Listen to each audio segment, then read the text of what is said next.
XDC holders, I hope that you guys are still holding on. I know that the market is rough out there, and I know that it might get a little bit worse before it gets a lot better, but I want you guys to understand that we are witnessing some pretty big updates happening around XDC, and I know exactly what a lot of you are thinking right now.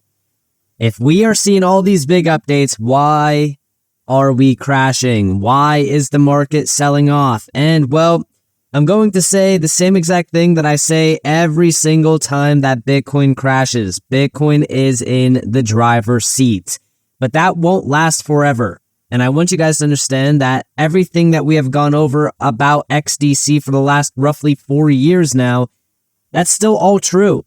We're still targeting trade finance. We're still targeting that $2.5 trillion gap that still is there, reliant on paper-based processes and old systems. Things are changing. It takes some time. When it comes back to crypto, the worst part about holding crypto, specifically altcoins, is that, yeah, it does rely on Bitcoin. Bitcoin is the main driver. But looking at XDC, how bad can this get? Where are we looking at a potential bottom being? Well, ultimately, I'm looking at this downtrend that we have been kind of tapping, and we tapped it back in June as well. We tapped it even back in March and April. The question is, do we tap it again right around roughly 4 cents? It's definitely possible. And again, this would also be major support going all the way back to like 2024. There's a lot of resistance around this level as well. Currently speaking right now, we are hovering around major support going all the way back to May of 2021. This is kind of right around that 4 cent zone anyways. We most likely wick, right? We most likely get a wick before we start to build support. Very similar going all the way back to like April of this year as well. But, it is a little bit rough. It's definitely rough out there. I know it's frustrating at times, but we have gone through this many times over. If we're looking at the 1 month view here, okay? I'm not going to say, hey, zoom out and look at how good we are looking here. No. The main thing that I'm looking at here and the main thing that I want to really address here is the fact that we have gone through this massive downtrend before we had a nice run up to the upside. This is no different. We're seeing a massive wipeout of altcoins. We're seeing a major sell-off, and it sucks. I get it, but we are starting to see a few things improve around XDC, and I want to go over that. So, crypto exchanges are not safe. It does not matter the size of the exchange either. Bybit, the 4th largest crypto exchange by trading volume, recorded one of the largest crypto hacks in history back in February, where $1.4 billion was stolen. And if we're looking at some of the top 10 crypto hacks in history, most of these are resulting from major exchanges. So where do we store our crypto outside of cold storage devices? Well, iTrust Capital offers premium custody accounts, which is one of the safest places to store your crypto because these are fully closed loop systems, which are designed to isolate and protect assets. And the best part about this is that if you are holding digital assets on their platform, they can only be withdrawn in USD linked to a US bank account, which means no external wallet connections can happen, which reduces the exposure to phishing or unauthorized transfers. So if you guys do want to tap into one of the safest places to lock up your crypto, you can sign up utilizing my link down in the description below right now, where you deposit $1,000 and you get a free $100 funding bonus today. Let's start off with markets. One thing about XDC that a lot of people have brought up in the past is the fact that it's so hard to buy XDC. It's barely on any major exchanges. We are on a few major exchanges like Bybit or Gate.io or KuCoin and things like that, but let's just be honest. It's not on Coinbase, it's not on Binance, it's not on these major T1 exchanges. What we recently just witnessed around XDC is quite impressive. And what that is a significant listing spree. I want to go over here real quick to the exchanges, or at least some of the exchanges that we can see on this list. Right off the rip, I want to go to one that is on here, and that's LA Token. So LA Token is not a massive exchange, right? They only have about 7,000 weekly visits, about $242 million in trading volume, but they are a top 100 exchange in this space. They recently just listed XDC. on the 21st, today, at 11:27 a.m., they said a new listing is coming. It's not trading yet on their platform. Again, they're not like a small time name. They have over 360,000 followers on X. So they are a pretty big platform. But again, it's not like a crazy listing. But then we got another listing, and that was for BitTap. I can't find BitTap on here, so they're probably a little bit of a smaller name. But BitTap is now listing XDC as well, and this got announced today at 4:14 a.m. They have about like 42,000 followers, so like I said, it's a smaller name. But it's very interesting that we are getting a back-to-back listing on the 21st. But it didn't stop there. Another listing from BTSE. Now, I think that this might be a bigger name. So let me see if we can find it. Yeah, here we have number 73, 1.5 million weekly visits, over $573 plus million in trading volume in the last 24 hours. Yeah, this is a pretty big name. They announced this on the 19th, so about 2 days ago. And this is a pretty large exchange, over 100,000 plus followers, and another listing. And it didn't stop there. I want to look up this one because I do know that Pionex is a big exchange, over 200 plus thousand weekly visits, over almost $4 billion in trading volume. That's right. They are also listing XDC. They are a pretty large exchange. And this got announced on the 20th, so a day ago. So we have 4 exchange listings in a matter of 48 hours. What's going on here? What's happening? This is crazy to think about because, again, we were watching for a major exchange listing or some sort of exchange listing for years. And now we just got 4 in 48 hours. This is probably going unnoticed because, again, the market sell-off is pretty severe. But I do think that this is a very big sign of what's coming for XDC. Now, on top of that, it was a very exciting week for XDC because the co-founder, Atul Kakade, was busy sharing the XDC vision on major financial platforms, including, of course, FinTech TV, Bloomberg, and also he did visit the NYSE.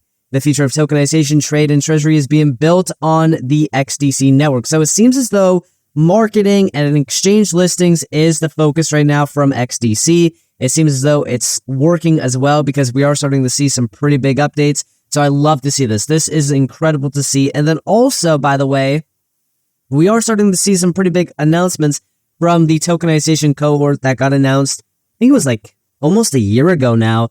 But we have here cohort 2, participant Bricken is integrating its tokenization framework with XDC Network. Enterprises will be able to issue and manage tokenized assets inside the XDC ecosystem with low-cost settlement, fast finality, and tooling that supports compliance and asset operations.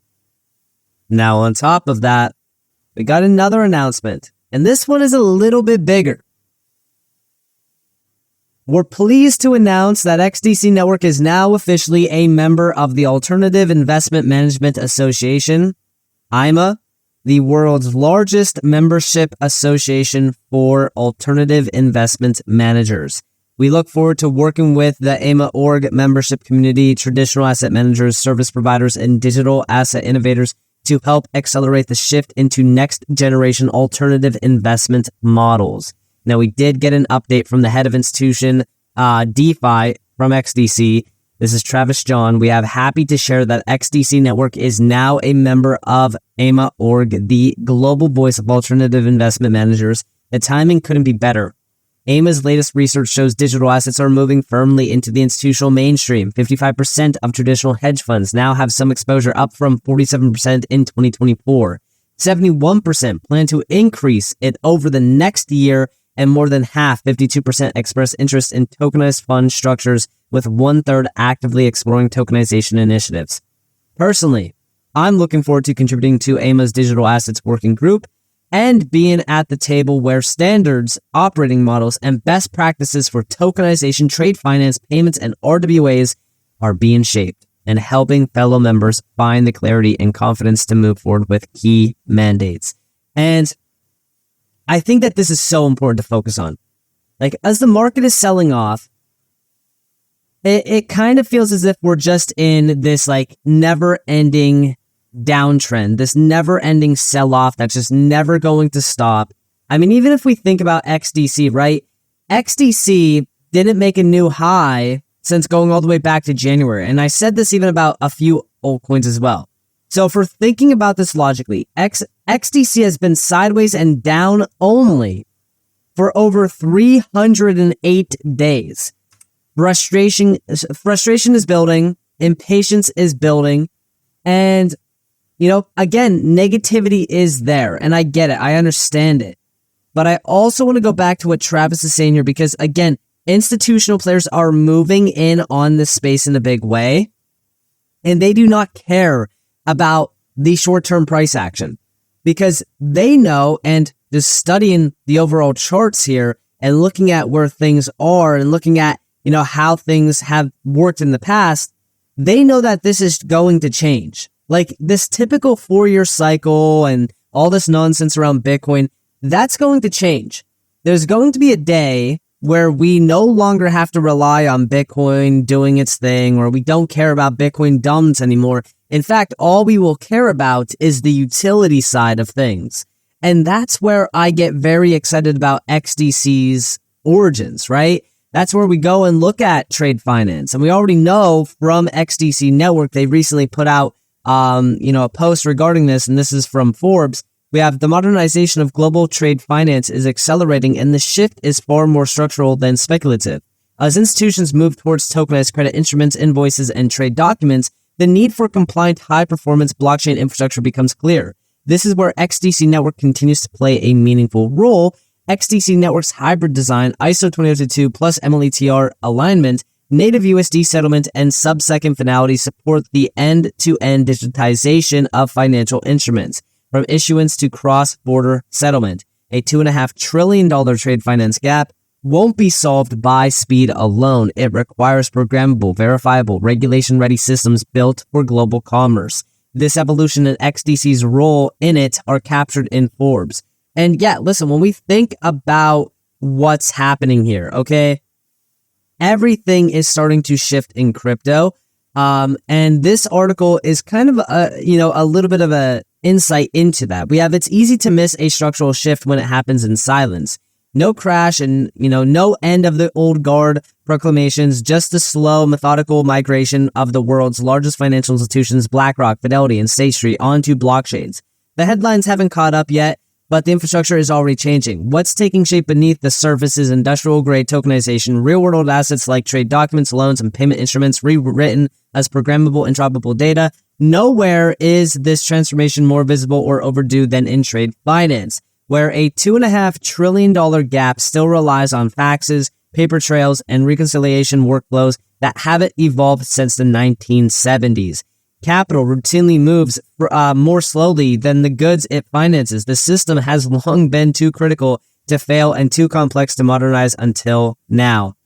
New infrastructure is stepping in, not to bypass existing systems, but to rebuild them from within. And this is where XDC Network really delivers, with programmable, compliant infrastructure that integrates with existing legal, financial, and trade systems to address structural gaps in global commerce. The founders bring deep domain expertise. For example, cloud architecture, fintech compliance, and blockchain scalability, building enterprise-grade networks, including the first fully legal production blockchain for Indian banks, now actively used and piloted by Swift. That's right. The founders and CEOs of XDC literally have been in these trenches forever. They have been building and working with some of the biggest names, like, for example, Swift. Together, they also launched XDC Ventures, a $125 million fund supporting the next wave of blockchain infrastructure. So when we think about what's going on here, there is nothing more significant than focusing on these types of projects that are building out and fundamentally I would say just changing and reworking specific pieces of the global system. Trade finance is such a crucial industry, And just like we read in that document, yeah, you know, it hasn't changed since the 70s. It's long overdue, and it's one of those areas that's ripe for disruption. I've always talked about this as well. So XDC is really at the forefront of the digitization push around our entire system. And this is why when I think about what's happening right now in this space and this massive sell-off and everything like that, right? Like, I don't want to sound like, oh, hey, price action doesn't matter. I'm just saying that price action isn't changing the fundamentals. The fundamentals are still there. The reason why we, bought XDC in the first place is still there. The only thing that has changed is the fact that Bitcoin is selling off and it's anchoring the entire space down. Once we start to see that change, once we start to see Bitcoin dumps completely, drop off, I do think that a lot of these projects like XDC are going to show us what they really are made of and the real value tied back to them. And then, of course, with, integrations and utilization of the tech, that's where we really start to see the real value behind these projects really become, a reality. And I think that that's the future that I'm looking forward to. I'm not saying like, hey, I'm just going to hold everything and until we see a massive crash or anything like that. But I really do think that with institutional players lining up and specific key industries getting completely revolutionized by tokenization and digitalization, I think now is the best time to lock in on utility-based projects. So with that being said, I hope that you guys enjoyed this video.